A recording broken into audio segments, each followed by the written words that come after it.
He wanted and decided, as I say, he had all his money coming in, that he wanted to have running water in his house. Now, early 1700s, and that was much, I mean, really putting all his neighbours, he's talking about showing off. Right, now, right in the corner of the grounds is the most westerly source of the Wandle. So the water used to be ducted in those days through culverts to a canal which ran from the house to the mouth of the channel here, and the water came under here and out and went and discharged itself, went through Honeywood Museum and discharged itself into the ponds at Carshalton. When I came here, I always thought it was the other way around, but the water came this way, as it were. The road from London used to come through here and exit down there. Now, you can see this on this print. So that would be the traffic coming from the fall, coming here. You can see the water table, so high, and as you can see, to get onto dry land. And this brick wall, what he did, he wanted to stop the people coming this way, on the road, on the dry. So he built the big brick wall, which comes from St Philomena's, all the way round. When you come down from Windsor Castle, you have to turn right, and then that was to stop the people, because he wanted to use the water, which this building is over, as pure water. He was using the water from the most westerly source of the Wandle, coming through here to drive a water wheel, which he used the most up-to-date hydraulic machinery. To pump the water into them. That's it, yes. And that's way ahead of his time, to a whopping great water tank. Then it was fed by gravity down under the canal to the house, and to his fountains, and to all his fountains and his market garden, well, everything that was over there in the house. And of course, the later addition to the house was above that pediment. Originally that was put on, that was still put on in the 1800s as well. Now, the road this side belonged to another local banker called Scowen. You'll see Scowen clothes. Their tombs are in the local church, parish church, across the road here. The Scowens, they were fellow bankers. Now, he acquired the land this side of the road, which used to run in. We don't know what deal was done or how it was managed, but he acquired this land. Now, when he acquired this land, it's then when he built this big brick wall to stop people coming through and cutting off that access to the road. They complained about it for 40 years, but it never got anywhere because money, friend of the king's. Yeah, so that's when he built this here, starting in about 1714. It started after the last, the king's, the Queen Anne's physician died. That's when he acquired it and carried on and built this. And again, do look at the thickness of the walls. Look again, it's the thickness of the walls supporting the great tank that's above. And also, as you see on the chamber behind you, which is that thickness of that wall behind you over there. And that is the machinery underneath here. As you can see, it's Roman type welding here on the lead pipes here. This is the water wheel. Now, this is not the original, because the first two wheels were wooden wheels, undershot wooden wheels. In the 1800s, the early 1800s, it was changed to this cast iron one. Now these paddles are copies of the old rusty ones that were there because they were just so thin. So we had them reproduced to put on. The actual spring is right down there, which was the fresh water which used to be pumped up by hydraulic machinery. Now, when it stopped, it supplied water right round to the 1940s. So imagine from the early 1700s to the 1940s. But that is the time when all the farmland was being sold off round here, houses were being built, and the water level was going down, down, down. And in the 1940s also, I think there was some damage to the infrastructure, and they had to go on mains. So this has supplied water for an incredibly long time. Bridgeman, who designed and built this, used machinery like that in the other things he put in. So we don't know, we're coming to the assumption something like that. Now it had to be pumped up. You see these great holes in the roof. Well, that is where the pipes went up, right up, and the other holes are where the water came down. Right. No. So and you can see here, you can still see the marks that they could see. You can see the remains of they'll tell them how much water was actually in the header tank, right at the top. So if there wasn't enough water, they'd go around there and open the sluice to start the well going. Or if there is too much water up there, they'd divert it under. You can imagine if they were entertaining here, then they would not have the water wheel running.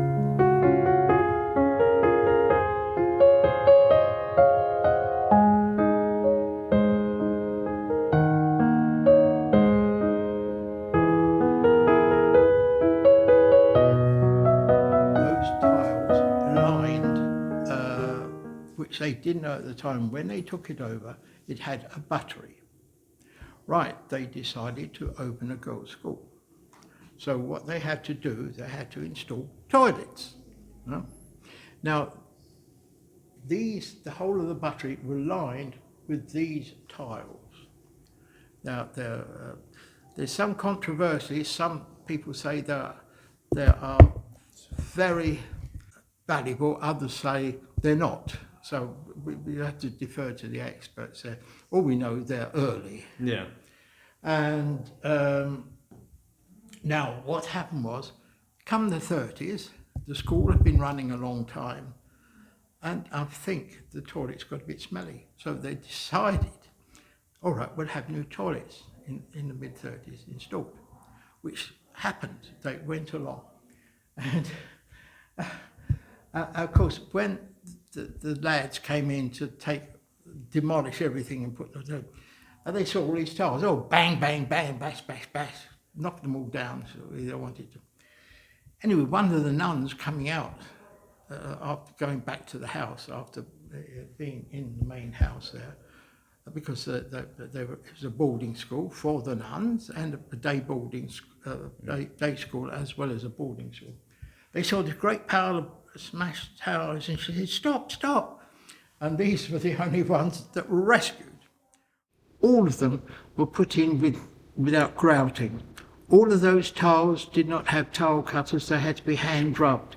And when you see the arches, when you look at the arches, how many tiles got smashed, I don't know. I have no idea how many that must have taken to put the tiles, because it was a fantastic achievement. And also, when you go in there, it is paved with Uralitic limestone. Now, this is only, again, a theory, that this follows the building of St Paul's, that they would think there might have been quite a few left over, because they are the same as are in St Paul's. Only in St Paul's the tiles are laid square miles. Here they're laid diagonally. So when you look at those stones on surrounding the bath there, you will see them.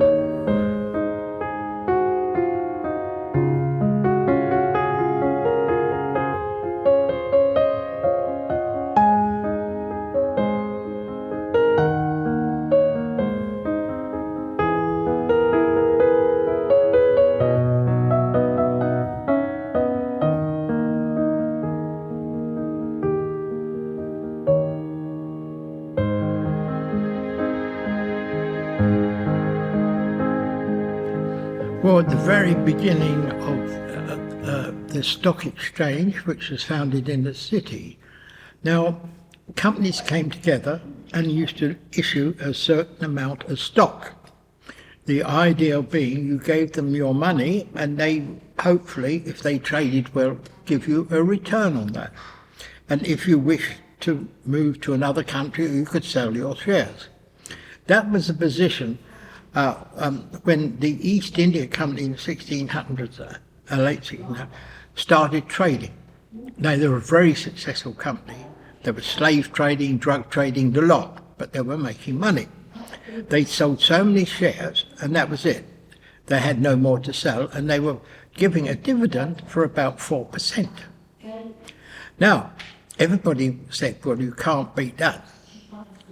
Well, Sir John Fellows, who was a friend of George I, came along and said, oh, well, I'll start a South Sea trading company, which he went about. People were a bit dubious, but he went and said that he'd spoken to the Spanish and the Portuguese authorities, which he did, and they gave him permission to trade.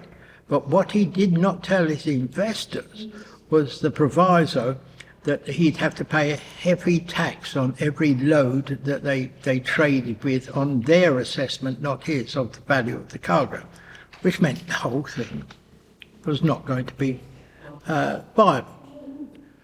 Time moves on. So people have bought him his shares on his knowing he's friend of the king's, and he knew lots of information. He was a sub-governor of the Bank of England. So they bought some of his shares. Well, no money was coming in. So what did he do? He started paying out 4% or thereabouts on the shares the people who first bought. And of course, it went round, they're paying 4%. Right?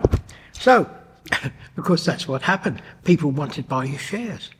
It led to something called the South Sea bubble. People were buying shares and the value of them were going up and up by rumours spread, and people saying, oh yes, we get, and he still paid the money he was getting in 4%. Well, it got to a stage where it came to a complete fiasco start. 1720, the whole lot collapsed. And many people, including friends of the king's and everybody else, lost enormous amounts of fortune. Not Sir John Fellows, who had, by that time, taken the money, bought a vast estate, not vast estate, he bought Carshalton House. And what he'd done, he decided in that time he wanted running water in his house. So what did he do with all this money? He was the second pyramid setter. I think the first one was a Frenchman. Anyway, the money he bought here, he bought Carshalton House. He bought it from bought it after Queen Anne's doctor had died and died intestate. So he got it. But the trouble was that there was a road running through the property. And what his ideal was to get a spring. Now, there was a spring, but it was the other side of the road. So he did a deal with the Scowans, who are also bankers. They've got, in the local parish church here, they've got a monument or there. We don't know what the deal was at all. except that he acquired the land this side of the road, which meant good, because he had the spring he wanted. He was going to use the water from the most westerly source of the Wandle, which rose in his area, and he wanted the spring, the fresh water from the spring where the water tower now is, to be used to be pumped to his house. He used the most, Bridgman, an architect called Bridgman, he used the most modern techniques of the time, hydraulic pumps, which had only just been. But to stop the people wandering across his land, he built a big brick wall all the way around his estate, cutting off the main road to London, forcing people to go all the way around his big brick wall, which is now still there. It's a Grade 2 listed wall. You can't knock a nail in it. It was the water which he ducted from the most westerly source through here under the water tower to drive a wheel, or water wheel. Now, that was originally breast shot, later undershot, later turned into a breast shot wheel, which pumped with the latest hydraulic machinery up to the top of the tower, which is quite an achievement, where it was put into an enormous tank and was then gravity fed to the house. So he had running water, he had his fountains, he displayed fountains everywhere, and he was showing off. So, but also he's showing off in other ways, because the building he commissioned, it included an orangery, which faced south, and he grew his own oranges and lemons.